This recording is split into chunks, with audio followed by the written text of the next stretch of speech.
ፊልሙ የሚጀምረው በቺካቫ ሁለተኛ ደረጃ ትምህርት ቤት ሲሆን አንድ አስተማሪ ከፈተና በኋላ ውጤታቸውን ለተማሪዎች ሲመልስላቸው ያሳየናል። ከተማሪዎች መካከል በትምህርት በጣም ደካማ የሆነችው አሱካ የምትባል ልጅ ትገኝበታለች።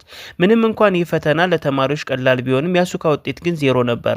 የክፍል ጓደኞቿ በሙሉ ዜሮ እኮ የእድል ቁጥርሽ ነው በማለት ፈታ ለማለት ይሞክራሉ። ይሁን እንጂ መምህራቸው ወደ እነሱ በመመልከት ተቆጣቸውና በመቀጠልም አሱካ አሁን ጀምራ ማጥናት ካልጀመረች በህይወት ዘመኗ ምንም ነገር ማግኘት እንደማትችል ይነግራታል። ከዛ በኋላ በሚቀጥለው ክፍለ ጊዜ ፈተና ስለነበራቸው አስቀድማ ፈርታ ነበር።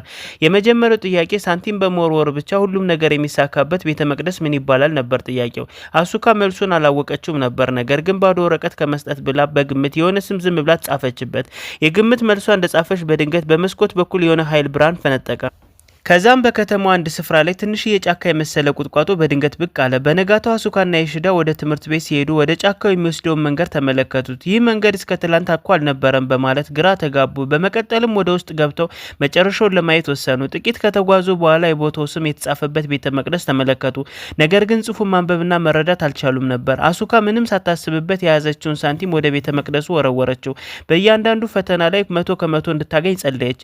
ከዛም በኋላ ሁለቱም በሰላም ወደ ትምህርት ቤት ይመለሳሉ። ከዛም አሱካ ያለፈው ፈተና ውጤት ከ105 ብቻ እንደመጣች ስታ በቤተ መቅደሱ ውስጥ ሆና ምኞት ማድረሱ ከንቱ ልፋት እንደሆነ ተሰማትና ግራ ተጋባች። ከኋላም የሲቪክስ ፈተና ስለነበራቸው ለፈተና የተቀመጡና የመጀመሪያው ጥያቄ የጃፓኑ ጠቅላይ ሚኒስተር ማን ይባላል የሚል ነበር። አሱካም ጠቅላይ ሚኒስተሩ ማን እንደሆኑ አላወቀችም። ስለዚህ በዘፈቀደ የፍቅረኛዋን ስም የሺዳ ብላ መልስ መስጫ ቦታው ላይ አሰፈረች። ለቀሩት ጥያቄዎች መልስ ስላልነበራት በእርጋታ ፈተናው እስኪያልቅ ድረስ እንቅልፏን ተኛች። ከትምህርት በኋላ አሱካና የሺዳ ተያይዘው ወደ እነሱ ቤት ይሄዳሉ። ልክ እንደገቡ ወላጆቿ ሲጨቃጨቁ ተመለከቱና የአሱካ አባት ነጋዴ ሲሆን ሀብቱን ሊያጣ ከጫፍ ደርሷል። በዚህም ጭቅጭቅ መሀል ሚስቱ ከሌላ ወንድ ጋር ግንኙነት እንዳላት ደርሶበታል። በአሱካ እና የሺዳ ይህ የሁልጊዜ ጸባቸው ነው። ብዙም አትረበሽ ትለውና ወደ ክፍሏ ትወስደዋለች።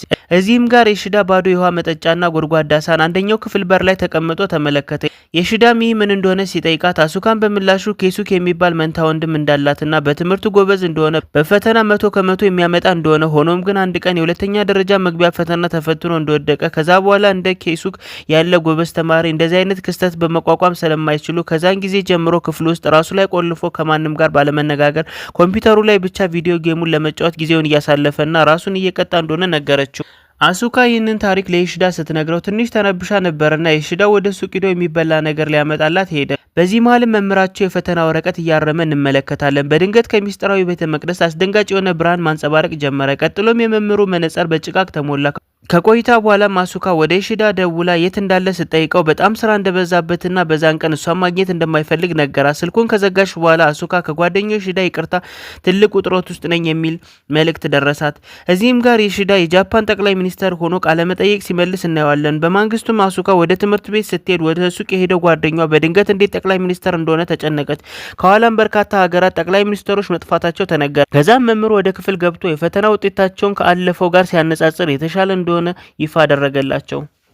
አሱካ የፈተና ወረቀቷን ስትመለከት ሙሉ በሙሉ ባዶ መሆኑን አስተዋለች። ነገር ግን ውጤቷ ከ100 ነበር። ከዚያም የሺዳን ስም ጠቅላይ ሚኒስተር ጥያቄ ቦታ ላይ ስለተጻፈ እሱ ጠቅላይ ሚኒስተር መሆን እንደቻለ ተገነዘበች።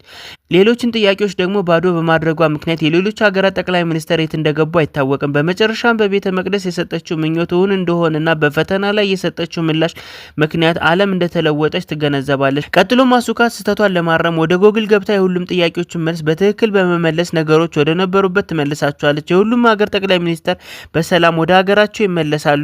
የሺዳም ወደ ነበረበት ይመለሳል። በዚህም ጊዜ አሱካ ፎይ ትላለች። ነገር ግን አሁንም ላይ ከችግር ልታመልጥ አልቻለችም። ለምን ብትሉ ቀጣዩ ፈተናቸው ሂሳብ ነበር። ይሁን እንጂ አሱካ እንደ በፊቱ አልፈራችም።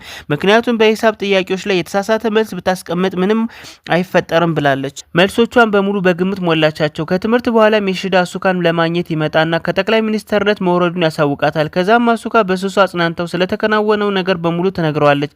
ነገር ግን የሺዳ የተከሰተውን በሙሉ በሷ ምክንያት መሆኑ አምኖ መቀበል ይከብዳል። ስለዚህም አንድ ነገር በወረቀት ላይ ጽፋ እንድታረጋግጥለት ጠይቃታል።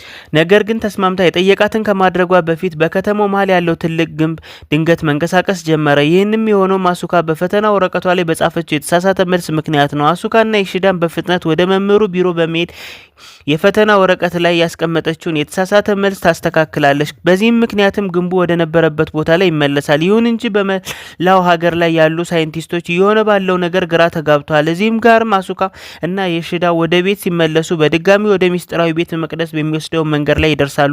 ነገር ግን በዚህ ጊዜ ቤተ መቅደሱ ከቦታው ተሰውሯል። በዚህም በፊትም የነበረው ስሙ ሳይቀየር ከቦታው ጠፍቷል።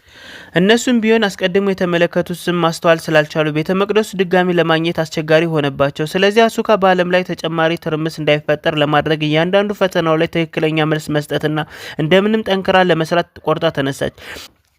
እዚህም ጋርም ሌሊቱ ሙሉ ጠንክራ ለማጥናት መጽሐፉን ይዛ ትቀመጣለች። ነገር ግን ብዙም ሳትቆይ ደቂቃዎች ውስጥ እንቅልፍ ይወስዳትና ትተኛለች።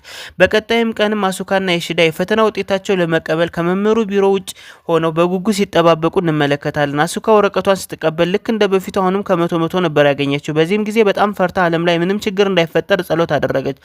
አሱካም ነገሮች ሊበላሽ እንደሚችሉ በማሰብ በጣም ተጨነቀች። ወደ ቤት ስትመለስ ግን አባቷ በጣም ደስተኛ ሆኖ ተመለከተች።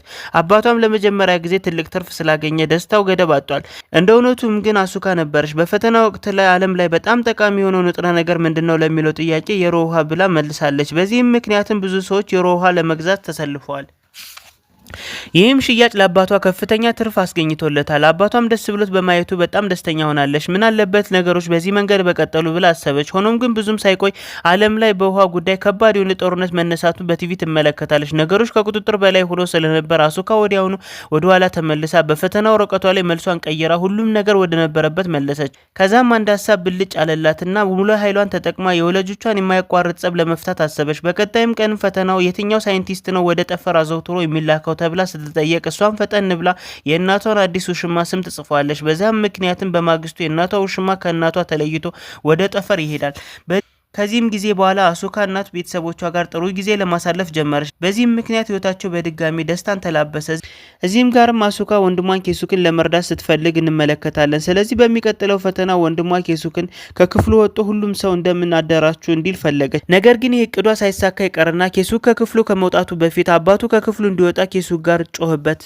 ይህን ድርጊት በመካከላቸው የጦፈ ክርክር ይፈጥራል። በጭቅጭቃቸው ወቅትም አሱካ አባት እንደገና ስራውን ሊያጣ እንደሆነና እናቷም ደግሞ ሌላ ውሽማ ማጫወት ጀመረች ትገነዘባለች። በዚህም ጊዜ አሱካ ኃይሎችን ነገሮችን ለመቀየር የሚችለው ለጊዜው ብቻ እንደሆነ ትገነዘባለች። ቀጥሎም ወንድሟ ቀጥታ ሄዳ ለማናገርና እሱን ለመርዳት ወሰነች። እሱ ግን ምንም ምላሽ ሊሰጣት አልቻለም። ከዛም አሱካ እሱን ሊያበረታታው ይችላል ብላ በማሰብ እሱ ክፍል በር ላይ በመቀመጥ ለፈተናው ዝግጅት ጮክ ብላ ማጥናት ጀመረች። ኬሱክም እጅግ በጣም አስተዋይ ልጅ ነበርና አሱካ በጥናቷ ጊዜ ስህተት ስትሰራ አብዛኛውን ጊዜ ሊያርማት ይፈልጋል። ይሁን እንጂ ለብዙ ጊዜ ዝምታ ነበር የመረጠው። ከዕለታት አንድ ቀን ግን አሱካ በጣም ቀላል የሂሳብ ጥያቄ ስትሳሳት ኬሱኬን በስተመጨረሻ ዝምታውን ሰበረ።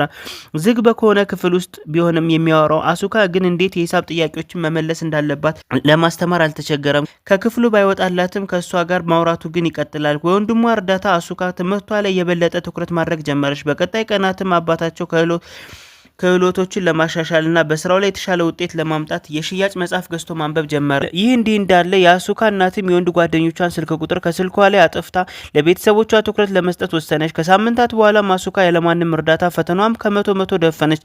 ለወንድሟም የምስራች ልትነግረው ስጥሮት መጣች። እሱን ግን አሁንም ቢሆን በሩን አልከፈተላትም። በማግስቱ ጠዋትም መላው ቤተሰብ ለቁርስ እየተዘጋጀ ሳለ ኬሱክም ድንገት ከክፍሉ ወጥቶ ከፊት ለፊታቸው ቆመና ቀጥሎም አባቱን ይቅርታ ጠይቆ የበለጠ በትጋትና በጥረት እንደሚመስራት እንደሚጀምር ቃል ገባለት። ይህንንም ሲመለከቱ መላው ቤተሰብ በደስታ ተሞላ። ከዛም በኋላም ከዕለታት አንድ ቀን አሱካና የሺዳ ወደ ትምህርት ቤት ሲሄዱ አሱካ ጋር 5 ነጥብ ብቻ ያስመዘገበችው የድሮ ፈተና ወረቀቷን በእርሷ ውስጥ ታገኘዋለች። ተበሳጭታም ወረቀቱን ቀደደችው። ነገር ግን የወረቀቱ ቁርጥራጮች መልሳ ስትገጥማቸው ያ የጫካ መንገድ በድጋሚ ከዛ ቦታ ላይ ተከሰተም። ያኔ አሱካ በቤተ መቅደስ ውስጥ በፈተና የምጽፋቸው እውን ይሁን ብላ እንደጸለየች ታስተዋለች። ለዚህም ነበር አዲስ የሆነው ቤተ መቅደስ ከዛ ስፍራ የታያቸው። በመቀጠልም እሷና የሺዳ ከቤተ መቅደስ ውስጥ በድጋሚ ይገባሉ። ከዛም አሱካ ቃል እውን እንዳይሆንና ሁሉም ነገር ወደ ቦታው እንዲመለስ ጸሎት ማድረግ ጀመሩ። ለትንሽ ጊዜ በቦታው ይቆያሉ። ነገር ግን በቤተ መቅደሱ አልተለወጠም። በኋላም በትምህርት ቤት መመራቸው ስለ ጂኦግራፊና ስለ ዓለም ሕዝብ ብዛት ጥያቄ በቀጣይ ፈተና ቀረበላቸው። በድንገት አሱካ ምኞቷ እውን የሚሆነው በቤተ መቅደሱ 1 ሳንቲም ስጥል እንደሆነ አስታወሰች። ሁሉም ነገር ወደ ቦታው ለመመለስ ያንን ሳንቲም መልሳ ለማውጣት እንዳለባት ተገነዘበች። ፈተናውን በፍላጎቷ ጨርሳ ሳንቲሙን ለማውጣት ወደ ቤተ መቅደሱ አመራች። ነገር ግን በቦታው ላይ ስትደርስ የምጽዋት ሳጥኑ ተቆልፏል። አሱካ ሳንቲሙን እንደምንም ብላ በዱላ ልታወጣው ሞከረች። ብዙም ሳትቆይ ሊወጣ ጫፍ ደረሰ። ይህም እንዲህ እንዳለ ኬሱኬም እና ወላጆቹ ለወደፊት ህይወቱም እያወሩ እንመለከታለን። እሱም ህይወቱን አዲስ ጉዞ ለመጀመር ጓጉቷል። እናቱ ስለደረገችው ነገር ይቅርታ ጠየቀቻቸው። እናም በስተመጨረሻ ሁሉም ነገር ጥሩ ሁኔታ ላይ እየሄደ መሆኑን ያሳየናል። ወደ ትምህርት ቤት ስንመለስ የአሱካ ተማሪዎች ፈተናውን እያረመላቸው እንመለከታለን። እንደ ሁል ጊዜው አሱካ ዛሬም ከመቶ ታመጣለች። ነገር ግን አሱካ ድንገት ሳንቲሙን ከእጇ አምልጦ መሬት ላይ ይወድቃል። ወዲያውኑ ሳይታሰብ አስደናቂ ብርሃን ከውስጡ ይወጣ ጀመር። በዚህም ቅጽበት ሁሉም ሰዎች ከምድረገጽ ጠፉ። ከቤተ መቅደሱ ውጭም የማንም ሰው እንደሌለ እንመለከታለን። በከተማውና በሀገሩ እንዲሁም በዓለም ዙሪያ ያለ ሰው ሁሉ ባዶ ሆኖ እንመለከታለን። በመጨረሻም የአሱካ ፈተና ላይ የመጨረሻ ጥያቄ ስንመለከት ዓለም ህዝብ ብዛት ስንት ነው የሚል ነበር። አሱካ ጥያቄዎችን ባዶ ነበር የተወችው። በዚህም ምክንያት ዓለም ላይ የነበሩ ሰዎች በሙሉ ጠፉ። ውድ የላይ ሲኒማ ቤተሰቦች እንዲህ አይነት ኃይል ቢሰጣችሁ በፈተና ወቅት ምን ብላችሁ ትጽፉ ነበር? መልሳችሁን ኮሜንት ላይ አስቀምጡኝ። ስለጎበኛችሁ እናመሰግናለን። ሰብስክራይብ ያላረጋችሁ ከታች ሰብስክራይብ የሚለውን በተን በመጫን የቤተሰባችን አባል እንድትሆኑ እንጋብዛለን። መልካም ቀን ይመቻችሁ።